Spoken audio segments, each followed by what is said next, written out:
Simba inaheshimika sana nchini Morocco na ndiyo maarufu kwa timu za Afrika Mashariki.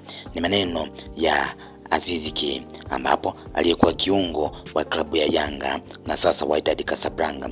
Aziz Stefano Ki ameweza kufunguka mengi baada ya kuja Tanzania katika mapumziko yake ambayo yupo kwa sasa, na huku akiweza kufunguka kwa kudai kwamba katika nchi ya Morocco ambako inapatikana timu ya Wydad Casablanca, kwamba timu ambayo ni maarufu zaidi na inayoheshimika na kuogopeka kwa ukanda huu wa Afrika Mashariki na Kati basi ni Simba Sport Club, kwa kudai kwamba Simba Sport Club ni timu maarufu ambayo kule inaogopeka, lakini ukiachana kuogopeka inaheshimika sana. Yani popote ambapo utakuwa unazungumzia kuhusiana na timu zinazotokea Afrika Mashariki, basi timu ambayo inaogopwa zaidi ni Simba Sport Club, kutokana na rekodi ambazo imeweza kuzifanya.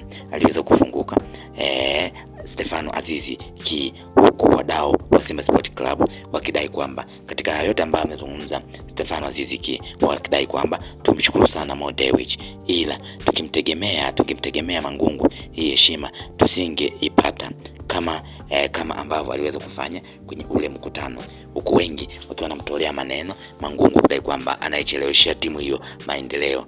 Kumbuka kwamba Murtaza Mangungu yeye ni mwenyekiti wa klabu ya Simba Sport Club aliyechaguliwa kwa upande wa wanachama, hivyo wengi kumtolea macho kwa kudai kwamba anakwamisha maendeleo ya timu hiyo na kufanya isipate mafanikio kwa haraka zaidi kutokana na mipango yake na miundombinu yake.